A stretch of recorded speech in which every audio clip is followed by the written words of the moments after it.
Assalamualaikum warahmatullahi wabarakatuh. Waalaikumsalam. Salam sehat selalu, salam sejahtera, Creative People. Jumpa lagi kita ngompor. Musim hujan kita salam ngompor, panas selalu. Nah, kita tetap panas. Kita hari ini lain dari yang lain. Biasanya 2 bertiga, ini full 4 orang. Jadi di depan kita ada seorang ibu, seorang perempuan. Sebelahnya ada Pak Leo Prima dari Hai Pontianak, media digital online. Nah, sebelahnya ada Kak Wati, inisialnya Susilawati. Depan belakangnya gelarnya beliau nanti kenalkan. Nah, entah kenapa Bu Manajer ngompor ngasih saya kepean karena saya tak bisa ngapal. Jadi saya bacakan untuk Wati Susilawati. Pernah bekerja di media cetak koran harian Berkat Berita Katulistiwa selama 15 tahun. Saat ini pemimpin redaksi insightpontianak.com, pengurus Aliansi Jurnalis Independen Aji Pontianak, Ketua Bidang Pendidikan, Penelitian dan Pengembangan AMSI, Asosiasi Media Cyber Indonesia Kabar, anggota Jurnalis Perempuan Katulistiwa JPK Pontianak. Nah, nanti Bang Leo mungkin ada penjelasan aktivitas selain sekadar tersebut hanya Hai Pontianak. Silakan untuk biasanya tradisi ngompor narasumber memperkenalkan jati diri sendiri ya, saling melengkapi. Baik, kita bicara antara media cetak, media digital dan media online hari ini dan bagaimana kedepannya. Media cetak masih bertahankah, media digital masih bertahankah, atau sebaliknya, atau gimana? Nah, barangkali dipersilakan Bang Aib untuk mengulik dari dua narasumber itu, dari sisi mana, perspektif mana. Inilah ngompor, ngobrol menurut porsi. Silakan Bang Aib. Ngapa selalu aku yang mulai nanya? Iya, anak muda. Orang tua pandai-pandai bawa diri. Bang Prima enggak bikin jabarkan waktu diri siapa? Ini kan nih Mbak Wati ini. Mungkin sedikit apa perjalanan hidup di dunia jurnalistik. Saya jadi jurnalis itu dari tahun 2004 ya. Jadi pernah di Volare, terus pindah ke dulu Harian Ekuator. Iya. Ini gua Dulu masih di Nusa Indah lama. Saya sering turun itu. Masih di Nusa Indah itu, pindah ke Ayani 2, kemudian ada buka Tribun, saya pindah ke Tribun, kemudian Kumparan nyari mitra media di daerah, Ya. saya pindah lagi ke Kumparan sampai sekarang. Oh, oke. Jadi berarti aku lo nanya nih kan. ya sih anak muda. Sebelum kita jauh ke dunia digital lah dia, ke apa media-media portal berita digital. Yang pasti kan masa kecil saya pun saya sering baca koran dan lain-lain. Mungkin pertanyaan pertama akhirnya mengulik di kisaran koran, melihat akhirnya bukan minat sih, akhirnya melihat secara secara penglihatan akhirnya melihat ada beberapa, kita bisa katakan kalau gedung itu kan adalah sebuah bentuk dari sebuah wujud kekuatan, sebuah representasi sebuah kekuatan organisasi atau apapun itulah. Nah, melihat akhirnya contohnya satu, Pontianak Pos akhirnya udah berpindah ke gedung yang lain, Berkat juga akhir gedungnya sudah berubah fungsi, Ekuator juga akhirnya Rakyat Kalbar dan lain-lain, dan juga akhirnya melihat saya juga kalau nongkrong di warkop melihat koran-koran media cetak juga tidak semasif dulu orang membelinya. Nah, akhirnya nggak sebagai seorang pelaku ataupun mantan pelaku ruang-ruang media cetak dan news dan lain-lain, akhirnya pengen nanya ya sih, akhirnya untuk Kalimantan Barat ini dunia media cetak tuh keadaannya sekarang kayak gimana sih? Kayak gitu. Dari siapa lo? Dari yang sejujurnya Mbak Wati. Jadi kalau kita runut ke 10 atau 15 tahun lalu, kita media cetak itu lagi panas-panasnya. Maksudnya kalau kita tarik lagi ke belakang lagi, media cetak itu kan udah mulai ada di Indonesia itu sekitar zaman-zaman penjajahan, ketika para reformis sudah mulai menggaungkan suaranya di ranah-ranah publik, maka mulai dengan sebaran news kayak gitu dengan bahasa Belanda, bahasa Jauh, Melayu, ya itu sebagai bentuk kekuatan publik pada saat itu. Nah, ketika kita tarik lagi ke depan-depannya lagi, itu ketika masuk ke masa-masa setelah kemerdekaan, itu udah mulai beberapa media-media lama udah mulai tumbuh dengan gaya yang semakin tebal, yang semakin banyak informasinya. Dan kalau kita tarik lagi ke era reformasi, nah disitulah media banyak sekali bermunculan. Karena ketika di Orde Baru itu, karena kalau kita tarik lagi sebelumnya itu ketika masa penjajahan, terus ke kemerdekaan, era Orde Baru, di mana kita tahu bahwa banyak media-media yang sangat diawasi dan bahkan dibredel beberapa. Nah, ketika itu kita masuk ke zaman reformasi, maka disitulah mulai boom media-media cetak, terutama cetak itu bermunculan dari yang mulai koran tabloid, majalah, bahkan radio juga udah mulai booming pada saat itu. Itulah zaman ketika media cetak maupun radio itu visual itu baik visual cetak itu berjaya pada saat itu. Ya, karena tidak ada lawan kayak gitu. Apalagi pada saat itu kita tahu reformasi itu syarat dengan informasi, di mana semua informasi keluar ketika di Orde Lama ditahan, di Baru ditahan, ketika era reformasi semua euforia. Saking euforianya kebablasan ujung-ujungnya itu. Nah, kalau kita tarik lagi zaman berganti, era berganti, kekuasaan berganti. Terus masuklah 10 tahun dari yang lalu itu zaman internet. Nah, di situ media mungkin mulai beradaptasi bahwa ada skup-skup ruang-ruang yang tidak bisa mereka jangkau seperti itu.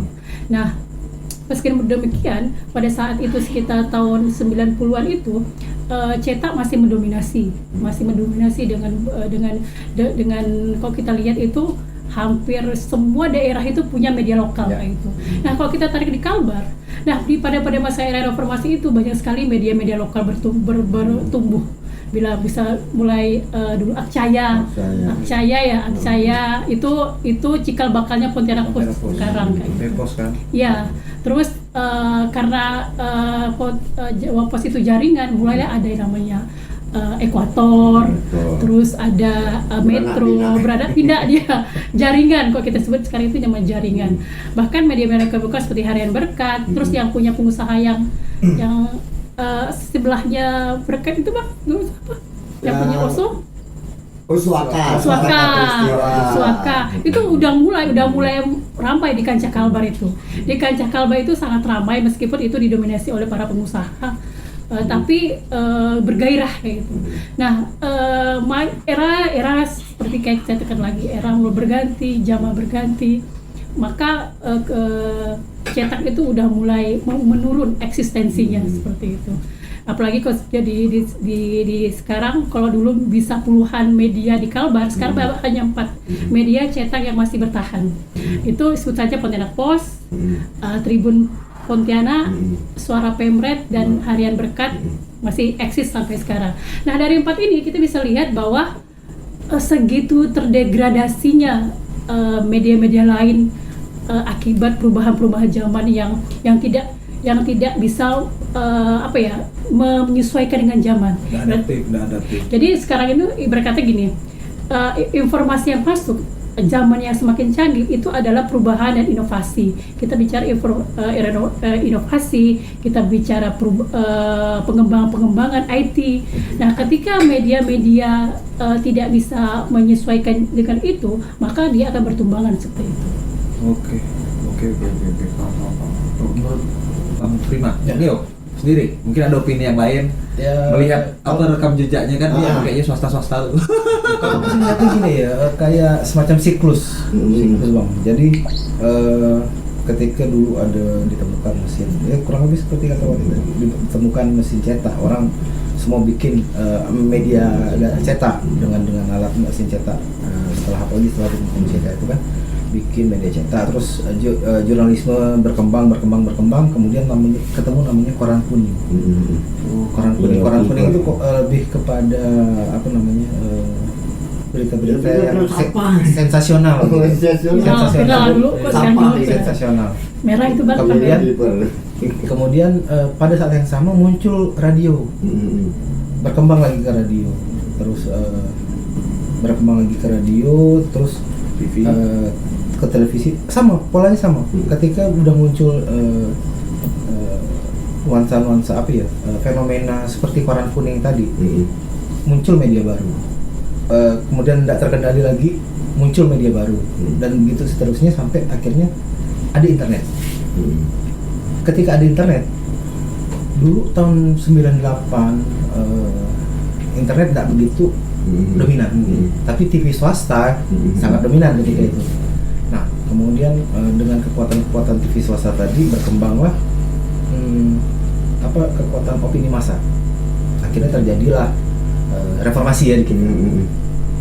Kemudian karena reformasi ada era kebebasan pers, muncul media. Nah, kemudian dari media-media ini tidak terkendali lagi. Tidak terkendali itu artinya kayak dalam konteks positif? Tidak, justru dalam konteks negatif. Jadi kayak kalau infotainment itu edan-edanan, berita-berita kriminal, darah di mana-mana di media, itu kan fenomena koran kuning yang saya bilang tadi. Orang beralih ke internet, orang jenuh dengan hal kayak gitu, orang cari media baru apa? Muncullah media-media yang platform digital tadi. Walaupun Detik udah mendahulunya, terus kemudian muncul kayak dulu Kompas Cyber Media kalau nggak salah, terus akhirnya melebur jadi kompas.com, terus muncullah jaringannya Tribun dan lain-lain. Nah, dengan berkembangnya media-media baru tadi, ketika kita tidak berkonvergensi, maksudnya tidak tidak beradaptasi, kita akan mati. Jadi konsep konvergensi ini jadi menyatukan dua platform media, multi platform. Jadi begitu gabung untuk membuat sebuah media baru, itu bukan hanya sekedar konsep untuk bergabung, tapi konsep untuk survival, untuk bertahan hidup. Banyak media-media cetak yang mati karena dia telat untuk bertahan hidup. Ada beberapa media yang masih bertahan sampai sekarang, misalnya Kompas bertahan sampai sekarang, kenapa? Karena brandnya kuat. Sementara itu untuk mempertahankan kualitasnya, mereka munculkan Kompas ID. Kompas ID berbayar, tapi kualitasnya tetap terjaga sih. Tidak seperti yang kompas.com yang main kecepatan gitu ya, kecepatan. Jadi dia tetap punya kualitas di Kompas ID. Di newsnya itu ya. Newsnya, iya. Jadi tetap mempertahankan kelasnya. Nah, beberapa teman-teman yang platform cetak tadi, kenapa mulai terseok-seok lah itu, terseok-seok secara finansial ya, karena mereka telat beradaptasi dengan zaman. Bisa jadi mereka kayak rasa kesasar tidur, bangun-bangun ternyata dunia udah berubah. Dia merasa besar nih, aku besar, tenang ya, aku mau tidur. Kalau bangun-bangun ternyata dunia udah berubah, udah telat. Iya, paham. Jadi akhirnya beberapa nama-nama, anggaplah beberapa nama besar yang udah bermain aman di wilayah media cetak, akhirnya tidak bisa bukan melihat visi ke depan ya, memprediksikan apa yang akan terjadi ke depan. Padahal mereka tumbuh dengan memprediksi, padahal ini nggak terjadi hanya di Pontianak ya, tapi di Jakarta, bahkan di Amerika, di Eropa, banyak koran-koran besar itu mati karena mereka ya itu tadi Sriwijaya. Tapi kenapa mereka masih mencetak? Jadi mungkin ada kalangan pembaca kita yang masih kayak gini. Kita penentuan media cetak itu adalah pembaca. pembaca. Jadi pembaca kita tuh bisa di range. Kok di Google Analytics tuh atau di itu tuh ada hitungannya. Jadi kalau cetak itu kira-kira pangsa pasarnya sekian dari umur sekian kayak gitu. Ternyata kalau kita kalkulasikan lagi, ternyata penggemar cetak tuh masih ada. Jadi mereka lebih suka mungkin kalangan yang lahir 80-an itu, 80-an, 70-an itu masih menyukai cetak kayak gitu. Dan belum lagi mereka juga terlibat juga dengan kerjasama dengan beberapa pemerintahan kayak gitu yang masih membutuhkan ranah cetak untuk itu. Tapi ada juga beberapa jaringan perusahaan media yang masih mempertahankan cetak karena itu adalah eksistensi mereka kayak gitu.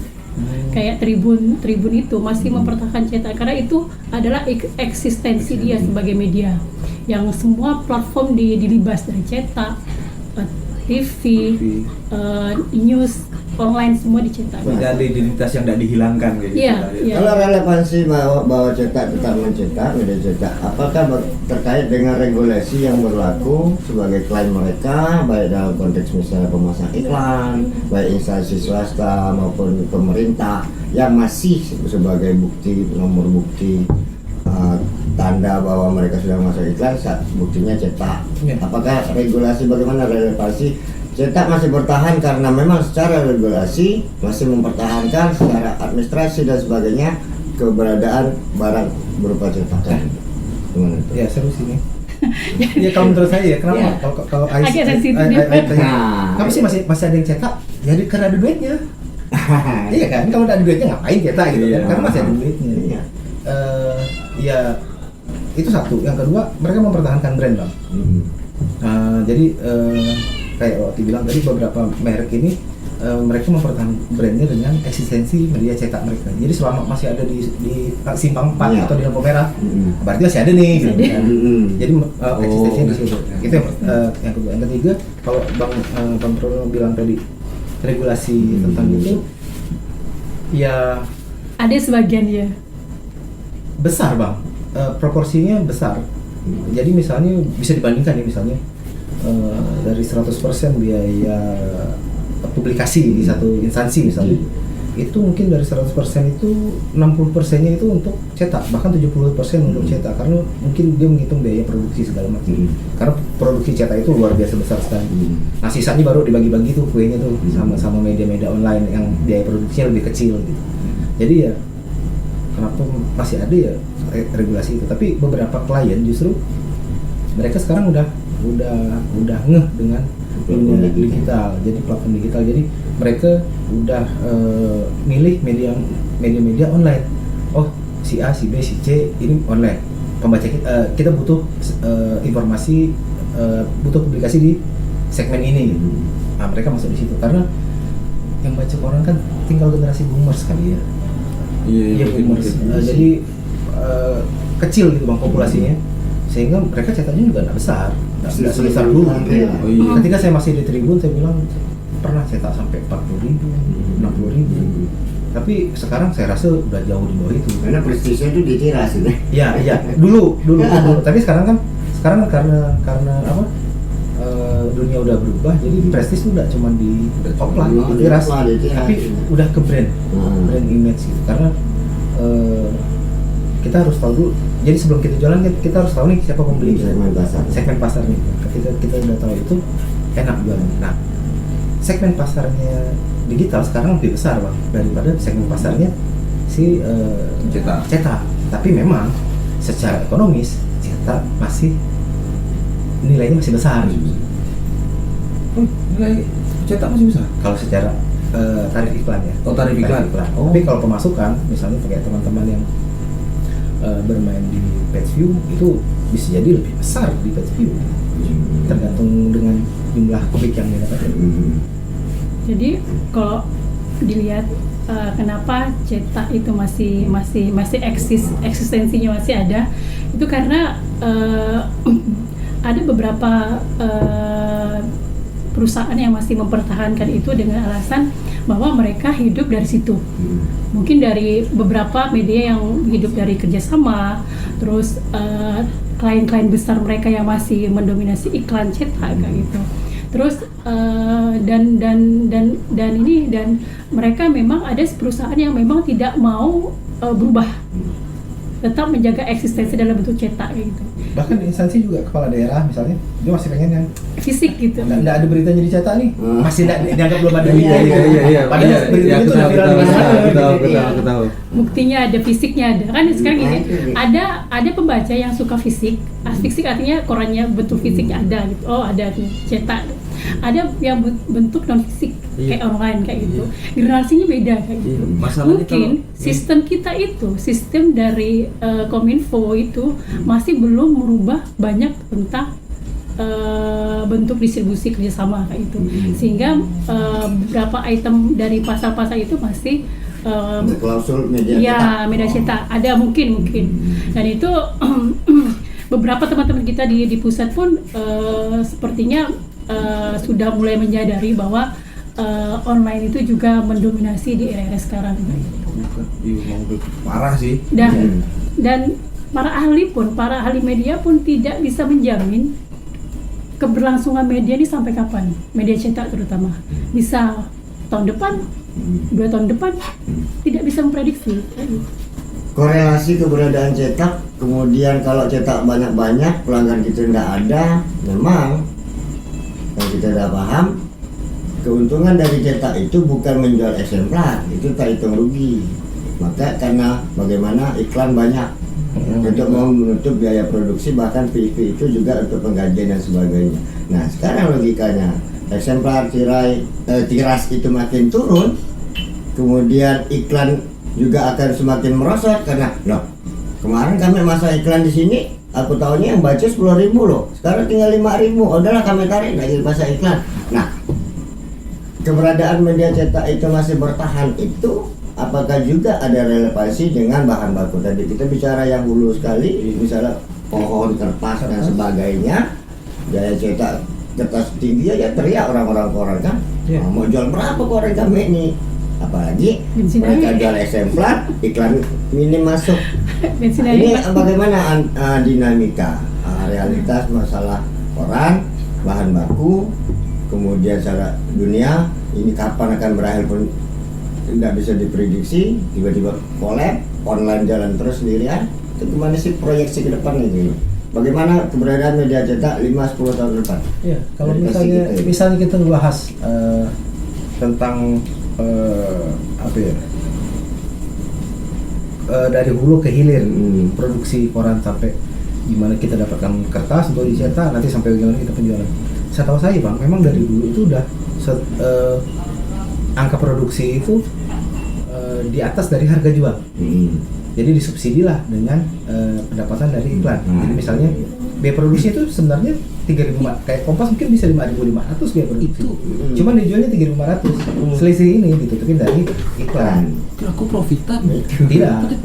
Cetak tekor loh media cetak. Jadi Jadi tetap tekor, apalagi dengan kondisi sekarang ya, Iya. dengan kondisi sekarang. Jadi kalau saya prediksi memang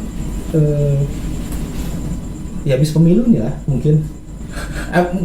Kemarin saya prediksi habis sampai 2022-2023, tapi karena ada pemilu, kemungkinan mereka masih Bisa bakar bisa bakar uang secara di bertahap. media, masuklah Cetak. ke media-media cetak. Kemudian bisa panjang lagi lah sedikit Iya. umuran ini. disunding lagi kan. Sunning lagi. Iya. Nah, ke medsos. mungkin sekitar 5 tahun. Ya aku baru tahu nih rupanya sistem. Iya makanya Sistem tekor loh. Jadi biaya tetap rugi. perlu dipahami bahwa bedanya cetak dan online itu jauh beda. Jauh beda. Produksi. Biaya produksi cetak itu tinggi di biaya produksi, sementara online itu minim biaya produksi karena dia hanya penyebaran. Iya. Hanya dia menggunakan SDM orang people untuk Iya. tidak ada kertas, tidak ada apa gitu, hanya butuh teknologi. Give data, Iya, edit, iya. layout. Nah, kalau saya menjelaskan, saya dulu di cetak. Di cetak itu biaya per hari itu bisa belasan juta. Belasan juta itu yang media yang lokal. Kalau setingkat media jaringan itu bisa lebih dari itu.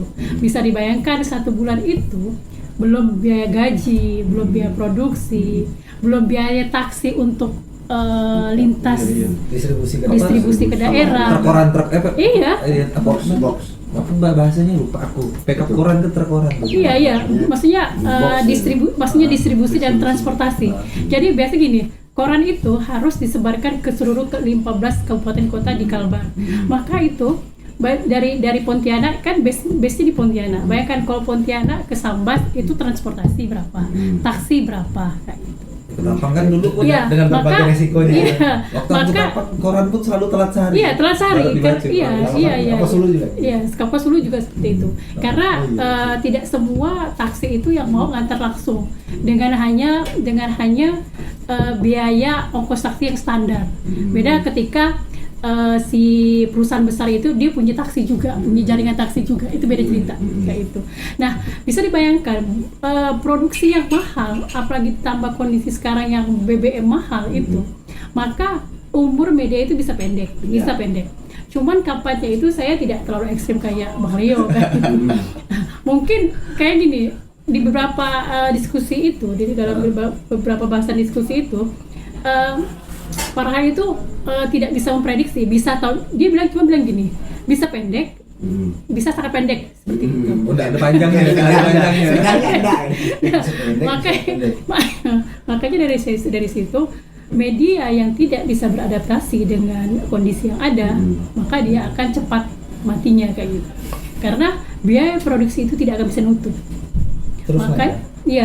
Maka kalau kita lihat itu ketika biaya cetak itu udah mulai menurun, yang paling sigap mengantisipasi perubahan itu adalah kayak surat Tribun. Jadi Tribun itu sebelum media cetak benar-benar anjlok, dia buka unit, kalau kita di dunia marketing itu unit bisnis baru. Iya. Jadi dia buka yang online kayak gitu. Ketika pandemi terjadi, beberapa media besar kayak Kompas itu mulai buka jaringan TV online. Mulai jaringan sudah mulai kayak gitu. Jaringan itu adalah media besar. Dia punya unit bisnis yang sampai belasan. Kayak Pikiran Rakyat. Pikiran Rakyat itu punya anak cabang banyak. Pikiran Bandung, Pontianak, ini itu yang base-nya itu di Pikiran Rakyat kayak gitu. Itu memang mengadakan AdSense itu keuntungan di Google kayak gitu. Itu media Pikiran Rakyat itu media cetak yang lahir tahun 50-an Bang kan? 50-an itu dia bisa survive hingga punya bisnis jaringan yang menguasai lini global untuk AdSense kayak gitu. Kemudian nih, media news yang berplatform digital itu bagaimana mereka bisa menghidupi dirinya kalau dikontraskan dengan media online yang memang all shop, karena yang dijual media news itulah berita, ya kan gitu. Nah, bagaimana siasat track platform media news yang online digital ini memperoleh keuntungan selain yang sudah disebutkan berapa klik, berapa dolar, berapa itu. Jadi gini Bang, ada pendapatan direct sama indirect. Jadi pendapatan langsung sama tidak langsung. Pendapatan tidak langsung itu yang kata disebutkan bahwa kita bisa dapat penghasilan online ya, penghasilan dari AdSense. Dari AdSense. Tapi selain itu kita juga punya kita bisa cari income dari secara langsung. Secara langsung misalnya abang percaya sama brand saya, abang pasang iklan di saya. Nah, itu kan langsung. Nah, dari situ. Jadi tinggal ada dua apa sih namanya? Dua wadah yang bisa kita pakai untuk nampung income. Besar yang mana? Kalau besar yang mana? Sih saya bilang besar yang indirect karena tak terbatas ya. Tak terbatas. Sementara kemampuan anggaran orang ini kan terbatas. Terus cara melihat, kita sisihkan dulu yang media cetak. Nah, udah masuk ke akhirnya bagaimana melihat nilai-nilai branding untuk portal-portal berita digital akhirnya itu memiliki nilai yang tinggi yang akhirnya membuat orang memang untuk konsumtif ya kayak gitu. Kualitas. Kualitas. Dalam konteks kualitas dalam Media ini kan kita dagang nih. Iya. Apa yang kita dagang adalah informasi. Informasi. Ya. Dalam konsep dagang ini yang paling utama adalah trust. Gimana kita menanamkan trust, kepercayaan orang kepada media kita. kita salah bikin berita ya, orang hilang kepercayaan. Hmm. Jadi ya udah, aku udah percaya lagi sama media ini karena tebak-tebak isinya clickbait, hoax atau apalah namanya. Nah, disebut juga hoax. Jadi bagaimana kita mempertahankan agar kita tetap menjaga kualitas kita sehingga trust tadi itu tetap bisa dikasih ke kita gitu. Kalau udah punya trust, nanti impactnya ke brand. Ketika brand kita udah dikenal orang, apa namanya, kayak bisa ngelit gitu di daerah, itu udah aman. Kalau aku boleh tambahkan lagi, jadi ketika zaman digital masuk, maka mulai ada istilah-istilah media online kayak multi platform. Jadi pernah dengar kan mungkin multi platform itu satu web online itu ada streaming, live streaming, ada portal berita, Podcast, terus ada misalnya. podcast, ada radio, bahkan itu multi platform. Jadi satu media itu banyak, semua digarapnya di dalam satu web itu. Nah, pertanyaannya adalah sejauh mana kualitas media itu, terutama kontennya. Apakah hanya konten clickbait seperti kata Leo, atau benar-benar berita yang mengedukasi pastinya. Nah, mulailah para pakar media itu merumuskan bahasan-bahasan mereka. Jadi ada satu yang dikenal nama equilibrium. Equilibrium itu adalah gabungan dengan DNA media. Jadi katakanlah di Inside Pontianak itu punya DNA. DNA itu ada investigasi dan sosok. Tapi kami juga tidak menampik yang namanya clickbait. Arti berita-berita hiburan yang disukai era zaman-zaman sekarang kayak gitu. Nah, itu digabungkan. Namanya equilibrium, keseimbangan kayak gitu. Nah, ketika pola-pola itu seimbang antara clickbait maksudnya clickbait yang pastinya sesuai dengan kaidah ya, yang bukan sampai yang gimana kayak gitu.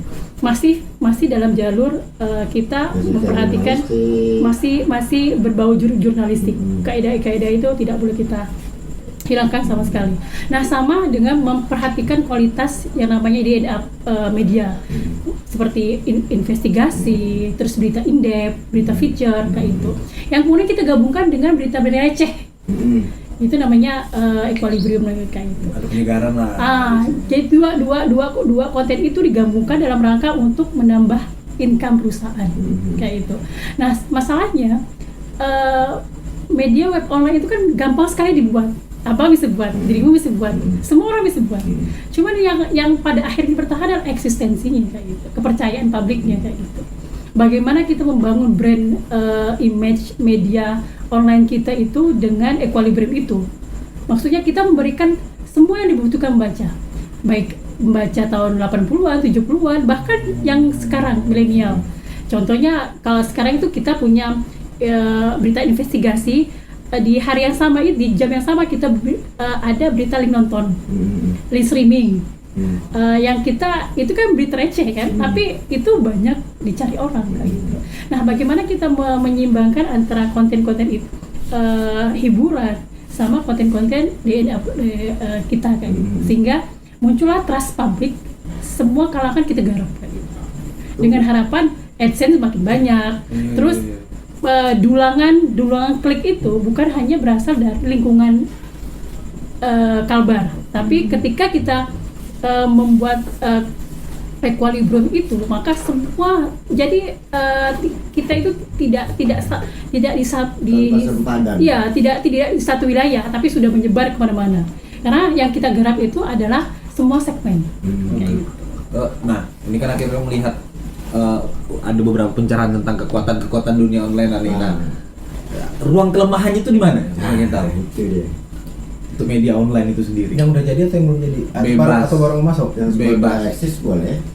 Iya. Akhirnya yang udah berdiri lah, akhirnya ya Lama matinya.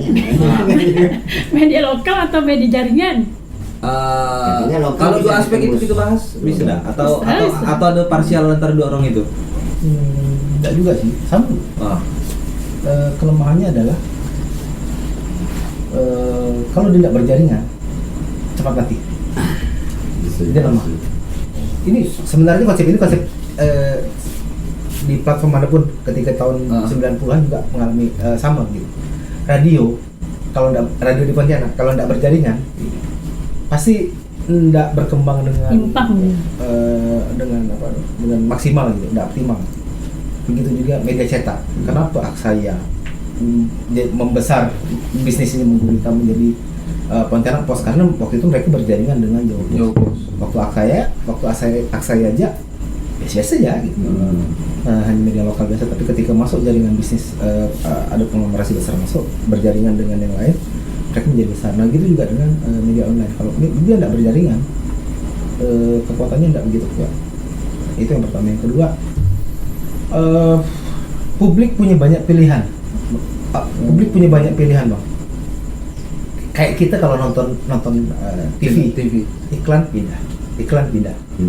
Kita nonton dengar Spotify misalnya, dengar lagu baru, tak enak nih, lagi atau tidak kena moodnya pindah gitu. Begitu juga dengan berita online. Ketika judulnya tidak kena, tidak ada Nggak klik gitu, gitu, pindah.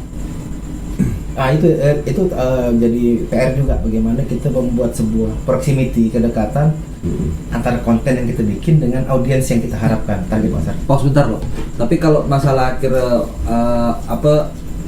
istilahnya keberagaman berita, akhirnya kan kalau untuk konteks lokal kan terkadang kan satu sumber berita kan bisa pecah banyak. Ya. Nah, akhirnya tuh pola tulis atau pola apa yang akhirnya membuat itu menjadi sebuah identity ataupun ruang-ruang yang bisa menjadi pembeda untuk portal itu. Yang menjadi kekuatan nantinya. DNA itu tadi. Kemampuan kita menyuguhkan Atau ruang branding informasi. Informasi. Misal dari sebuah kejadian, katakanlah ada kecelakaan maut di atas jembatan Kapuas 2. Dari situ kita bisa pecah beberapa angle yang akhirnya menjadi informasi baru bagi masyarakat, termasuk cuaca, termasuk siapa korban, termasuk bagaimana kejadian, termasuk kondisi lalu lintas ketika itu kan menjadi informasi-informasi.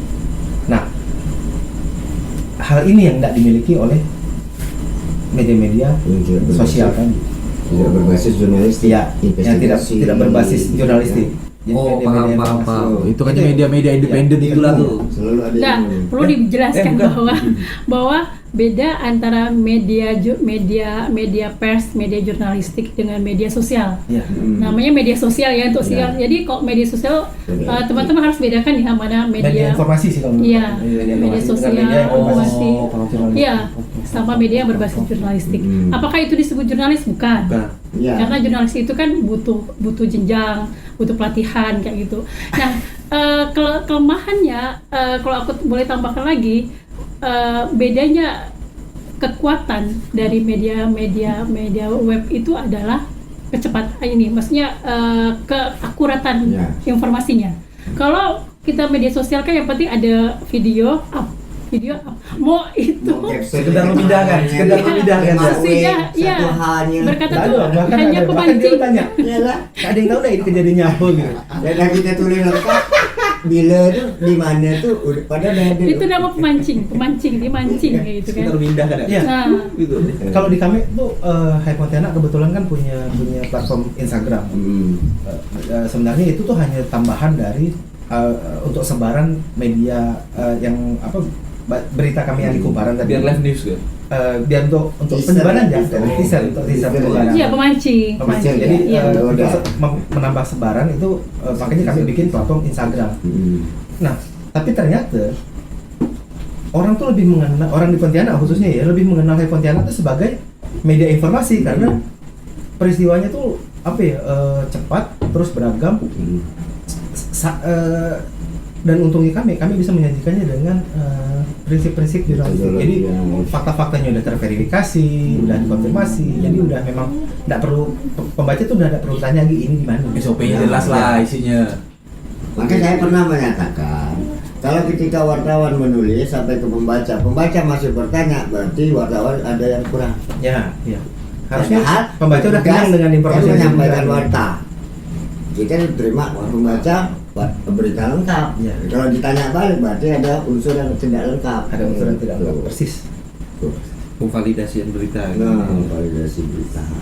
Harusnya pembaca tuh sekali baca udah kenyang gitu. Iya, paham. Nggak perlu tanya Nggak perlu balik. tanya lagi. Makin apa kelanjutannya? Nah, itulah ketika ada pertanyaan yang kayaknya ini berita kita nggak lengkap nih, pembaca bakal nanya ini itulah yang akan menjadi judul selanjutnya. Ya, Kalau mungkin. karena betul kata Leo. Jadi ada satu yang menarik nih. Jadi ada satu selebgram Pontianak yang terkena masalah. Jadi waktu itu kita Oke, lanjut. jadi ada selebgram. Jadi kebayang. Silakan sambil minum ya. Jadi ada satu itu news ya, maksudnya informasi. Ada ketika dapat informasinya itu, kita memang membaginya dari beberapa segmen dalam rangka untuk menarik perhatian pembaca di awal kayak gitu. Karena teknik itu sebenarnya harus kita lakukan untuk biar pembaca itu nunggu. Ini abis ini apa ya kayak gitu. Maka ketika kita buat yang versi pertama, orang nanya apa bekas sedih. Lumayan, tokohnya bisa digoreng-goreng. Iya. Akhirnya dalam satu angle, maksudnya dari sudut pandang satu orang person itu, kita bisa pecah jadi 7 Iya, 7 berita berbeda gitu. Nah, kalau media pers itu, media itu, dia bisa menyajikan satu sumber itu bisa beberapa peristiwa perspektif sudut pandang yang berbeda kayak itu. Beda dengan media sosial ya plak-plak itu aja. Ya, kadang Dan kiriman dari orang juga. Iya. belum typo bertaburan. Iya. Mereka cuma Tapi kita selalu pengepul. tapi kita selalu menghargai media-media seperti itu karena kita bisa gini, kami media web pernah online ada juga. begitu enggak? Akhirnya media-media portal yang secara konteks news dan jurnalistik itu kuat, akhirnya terkadang kalah news juga pernah ada sih? Iya. Karena mereka pengepul itu kan. Iya, itu memang diakui karena mereka wartawannya sekalbar gitu loh. Iya kan, wartawannya sekalbar. Warga adalah jadi siapapun bisa mengirim ke mereka dan mereka tinggal repost. Sementara kami harus harus memverifikasi fakta-fakta iya. tersebut. Gitu. Tapi nggak masalah sih bagi aku karena kita masih bisa jual Keakuratan kelebihan itu ya? akurasinya lah. Jadi informasi oke. masalah bobot ya kan yang berbeda. Bobot. Iya sih.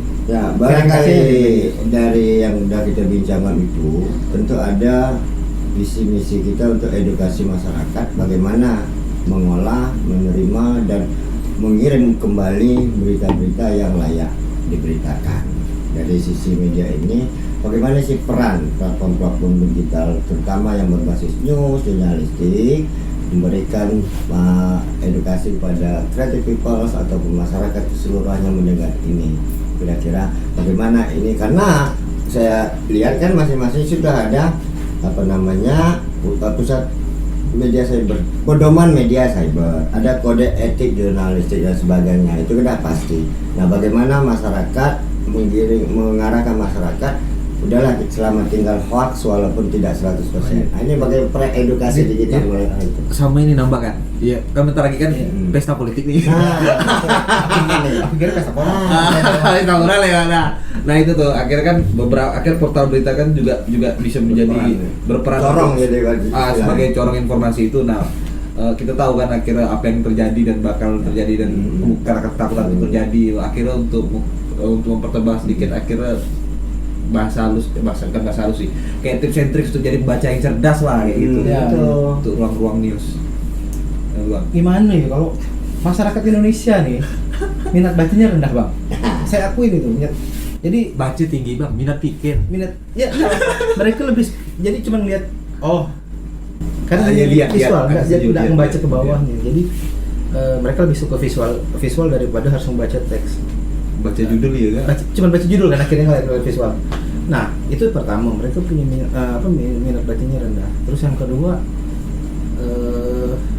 mereka nyari berita yang membenarkan pendapat mereka, bukan mencari berita yang benar. Jadi pendapat aku ini, jadi cari berita biar membenarkan pendapat dia nih. Mereka udah punya posisi. Karena udah punya posisi sendiri gitu. Nah itu yang kadang-kadang menghambat proses literasi.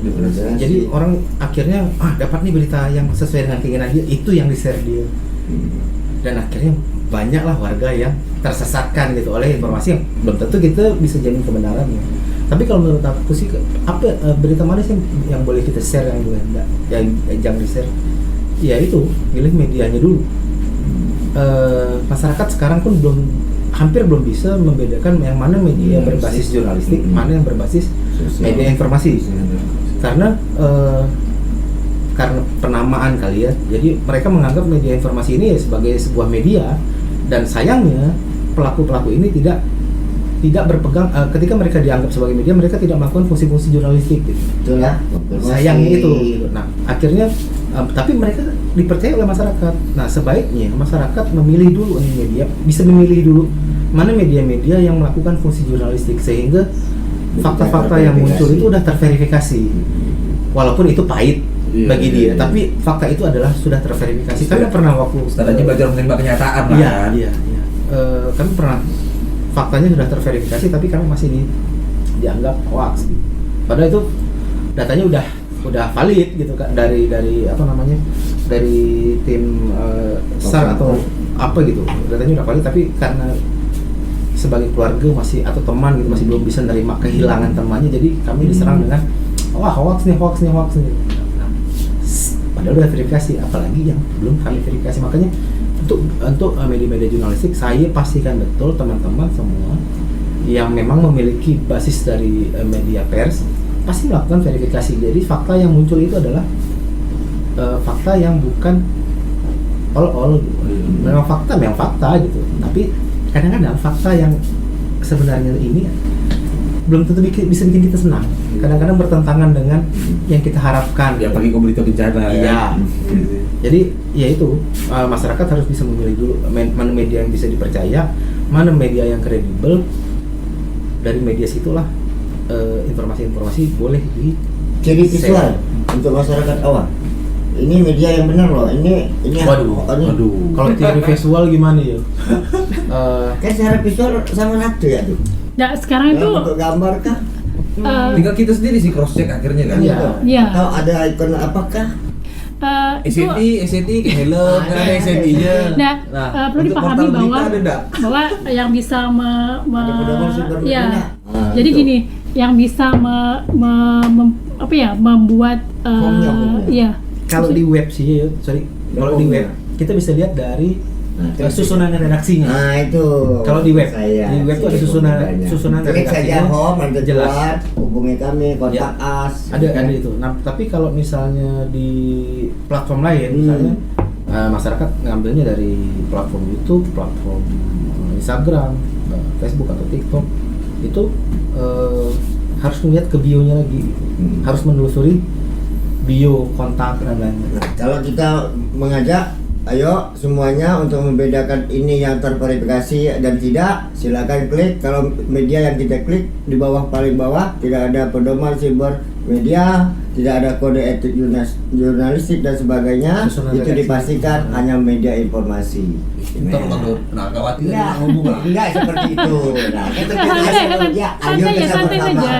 Bagaimana penegasan penguatan orang media itu sendiri. Ada tidaknya pedoman itu apakah sebagai pembeda, ini hanya medsos, media informasi, ini news gitu ya. kayak gitu.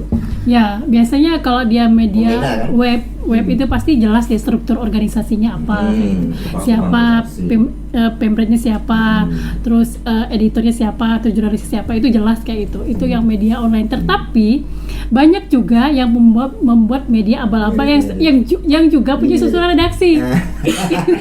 Terkadang, maka seperti kata Lee katakan, agak susah sih membedakan media mana yang terverifikasi seperti itu. Tapi ada satu hal yang pasti adalah ketika pastikan media mana kayak liputan6.com, apakah itu. Kalau seandainya medianya sudah jelas, baru kita membaca informasinya kayak itu. Tetapi masalahnya adalah tingkat literasi masyarakat kita itu sangat rendah sekali.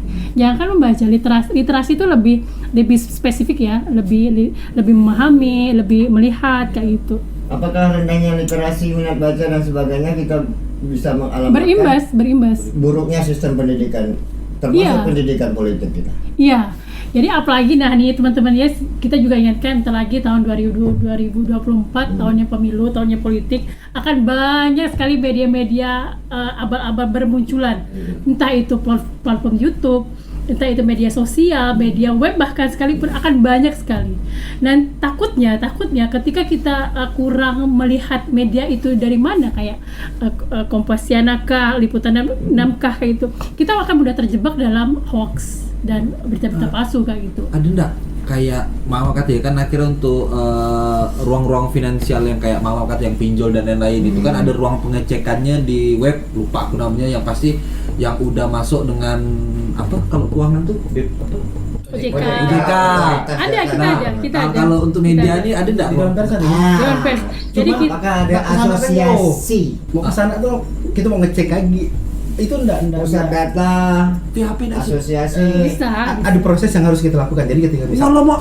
bisa masuk di grup nih, informasi di grup dari media ABCD misalnya kan, nama medianya Ini gitu. anak nih. Oh, taruh belum, jangan baca loh. Aku harus cek. Prosesnya terlalu lama. Iya, udah enggak. Ini jadi Kalau disederhanakan ada Bukan, jalan. akhirnya pengen tahu akhirnya Lihat saja, lihat. ruang-ruang itu bisa dilakukan nggak? Bisa. bisa. Jadi Sederhana. kita itu kan gini, kita itu punya lembaga tinggi pers yang memang menaungi atau memverifikasi media, namanya Dewan Pers. Nah, Dewan Pers ini fungsinya adalah melegalisasi media-media yang memang sudah terverifikasi, Termasuk yang digital dan online. termasuk semuanya. Ada klausul baru Iya, di Dewan iya, Pers. iya. Akhirnya untuk aku sih, akhirnya aku bisa nggak pasti. Iya, memastikan Cuman media masalahnya terlaksana. adalah syarat Dewan Pers itu sangat ketat, tidak semua media mampu untuk memenuhinya kayak gitu. Ada satu lagi, nah media biasanya apakah media itu masuk ke kayak organisasi seperti AMSI kayak itu, apakah wartawannya terdaftar di organisasi kayak gitu, itu akan mempertajam bahwa web ini atau media ini benar. Tetapi untuk proses ini seperti Bang Leo katakan agak ribet kayak gitu kan. Masyarakat kita ini tidak bisa kayak gitu, Bang. Masyarakat kita ini Ini Nah itu lebih ke aku ya sih, Orang jadi aku bisa pasti kan, aku tahu caranya. Apotek di Pontianak yang 24 jam di mana ya? Di Google tuh ada, tapi masih bertanya di Bikin story. Nah, akhirnya ya itu memang bisa kita kalau mau Katanya ngecek apa dulu. Mbak Google kan, tapi masih bikin SW kan di mana ya? Iya. Iya, jadi Kalau mau dicek ya bisa di Dewan Pers, cuman masyarakat kita belum Iya. sampai ke sana. belum sampai Jadi, gini, literasinya belum sampai ke situ. Nah, itu Itu sudah sampai. Standarnya aku udah tahu. Mungkin literasinya gini, tidak semua masyarakat kita Iya. itu paham dengan jalur-jalur untuk menuju ke Dewan Pers kayak gitu. pakai kata kuncinya apa Kata misalnya di kunci Google ya. apa. Maka yang simpel adalah yang ini simpel ya, dari kita tipsnya adalah pastikan medianya itu media yang udah kalian kenal kayak gitu. Pernah dengar, Iya, kenal. Pernah dengar kayak gini, oh Kompas kan pernah dengar kan, Iya. oh Tribun oh sering kayak gitu. Kalau cetak lebih mudah. Jadi kalau zaman dulu kami nilainya tuh kalau misalnya ada lampu merah, berarti betul. iya. Berarti ada gitu ya. Kalau korannya ada lampu merah berarti ada. Nah, sekarang kan tidak mungkin. Ada WTS digital lah. Gimana? Wartawan tanpa surat kabar versi digital.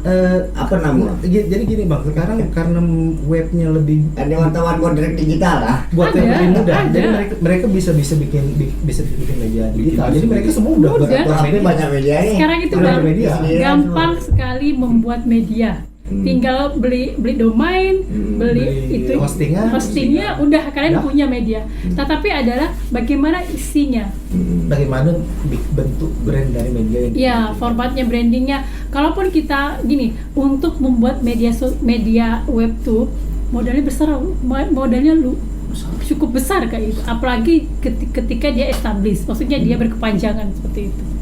Maka cari media yang punya memang brand yang punya brand yang biasa memberitakan hal seperti itu kan. Betul sih.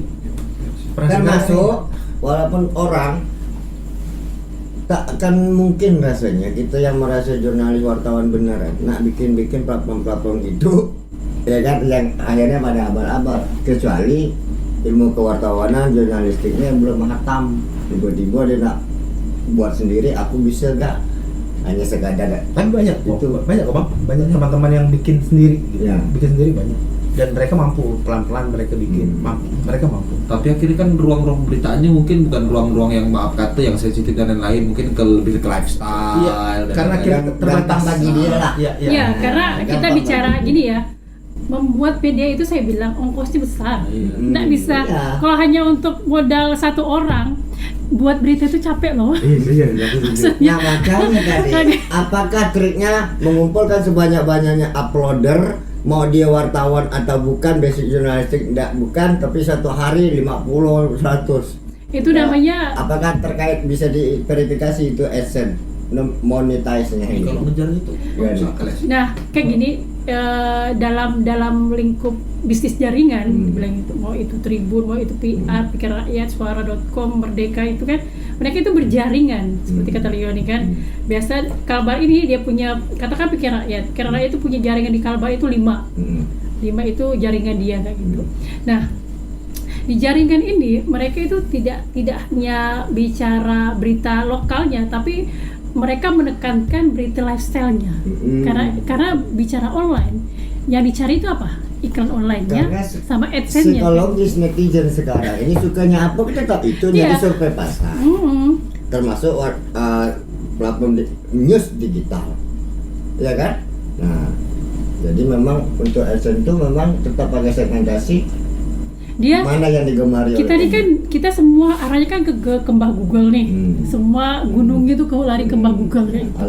Algoritma Mbah Google gitu kan. Maka seperti yang Abang bilang tuh, sampai ada media satu bisa uploadernya 10 sampai sehari itu bisa 50 sampai 100 berita bisa. Cuma yang ditekankan itu adalah berita jaringan. Maksudnya berita yang hanya lifestyle. Konsep DNA berita nggak ada. Maka itu hanya cari cuan ya. Iya, cari cuan. Itu bahasa cari cuan, Bang. Lupakan kode Tapi etika menghilangkan. Nah, jurnalistik. itu yang kita sesalkan kepada teman-teman media yang teman-teman yang baru memulai membuat media tapi tidak mengindahkan beberapa kode etika gitu. Nah, itu tadi. Tapi seperti kata Leo, mereka ini kan baru mulai nih, Bang. Baru mulai. Mungkin mereka mengenal sistem itu yang cepat menghasilkan cuan kayak gitu kan. Tapi semua itu butuh kerja keras. Kau bayangkan kalau seadanya satu hari dirimu bisa upload 50, berapa? Berapa SDM yang harus dibayar? Itu kan uang juga kan? Maka sebilang membuat media apapun bentuknya itu pakai duit. Nah, ketika saya mungkin minta teman-teman yang ingin memulai bisnis media, kita jual bisnis media itu, kalau ini Pak, kalau yang kira newsnya itu re-upload apa? News yang re-upload kanibal. Ya, Itu yang jadi persoalan ini karena teman-teman jaringan. Copyrightnya kemana? Nah itu gini, saya bilang jaringan ini sekarang namanya bisnis jaringan. Katakan jaringan itu punya anak lini ini ngambil di jaringan. Katakan jaringan mereka punya 30 se-Indonesia nih, maka jaringan satu ini bisa ngambil ke samping ke kanibal. Tapi mereka ada aturan kayak sindikasi, namanya sindikasi 30 sama 70%. Jadi mereka boleh ngambil berita di jaringan kanibalis yang jaringan ya, bukan di luar yang mereka yang kopas gitu. Mereka boleh ngambil berita di jaringan, tapi dengan aturan adalah 30% dari konten itu harus diubah. Nyama sindikasi 30% atau 70% sindikasi. Terima apa adanya tanpa diubah-ubah. Nah, kalau 70 itu harus diubah. Harus diubah, Bang. Karena ketika masuk di Google itu kan baca tuh itu kan kok komponennya sama. Iya, itu supaya terakumulasi. Iya, itu nanti akan terdetek, Bang. Terdetek. Iya. Dan itu tidak bisa dibaca gitu. Itu namanya copy paste gitu. Itu yang meskipun kita jaringan harus ada beberapa kebijakan yang memang yang dibuat seperti sindikasi 30%. Maksudnya sindikasi 30% adalah kalimat 1 sampai 4 itu harus dirubah total. Kalau yang di bawah boleh sama kayak gitu. Karena itu kita ngambil di 30%. Kalau 70% sindikasi, maka 70% dari konten itu harus berubah kecuali kutipan. Termasuk lead-nya harus diubah. Kutipan enggak mungkin bisa Bervariasi lead. Iya, lead-nya diubah. Utamanya sama, lead-nya diubah. Itu adalah maksudnya sistem kesepakatan di jaringan ya gitu. Yang kita takutkan adalah kanibalisme tok gitu. Di luar jaringan Hanya itu. ujung-ujungnya cuan. Ujung-ujungnya bisa dibawanya sumber dari ini, tapi bagi kami adalah biasa gini, berita mereka yang viral, berita kita tak ada. Iya. Kan soalnya gitu. Ya saya bilang, Itu kan fenomena YouTube Motong tuh. uang, Tentang motong uang. nah kan uang. gini, contoh saya bilang tuh, ada berita yang selegram Pontianak yang itu di kita booming, tapi di media yang diambil dari kita tuh lebih booming kan. Metadata kita hilang malah berarti. Jadi Dia lebih goreng. dia lebih goreng dia kayak gitu. Oke, goreng-menggoreng ini. Karena secara pribadi mereka tidak ada tanggung jawab jurnalistik, jadi mereka bisa barbor ala. Iya, apa jadi itu. yang di kompor itu netizen di bawahnya kayak gitu. Oh ini nih, sini ini gitu. Punya kita ke booming, tapi sebelah tuh lebih booming lagi. Oke. Padahal ngambil di kita. Baiklah, Bang Leo, Pak Wati, dan kita semua kreatif people. Sejam deh. Apapun yang kita bicarakan kesimpulannya nanti Creative People, dan kita menghimbau bersama sudah membedakan mana yang edukasi tidak terverifikasi dan tidak. Jadi silakanlah diulang-ulang rekaman ini untuk mencari pencerahan. Waktu juga yang membatasi kita, mungkin nanti Kak Wati, Bang Leo masih berkenan untuk kita tampilkan lagi bicara tentang topik-topik yang sama, lebih disesuaikan supaya tidak terdetek. Silakan nanti, mohon kesediaannya. Siap, Terima kasih siap. Kak Wati, Bang Leo, dan Creative People. Sampai di sini kita ada semua yang kita salam ngompor panas selalu. Selalu panas. Nah, sekarang kita salam ngompor. Salam ngompor Selalu panas. panas. Ah, ya. Salam ngompor Panas selalu. Selalu panas. Panas. Boom. Oke, Mas banyak. Dadah. Dadah.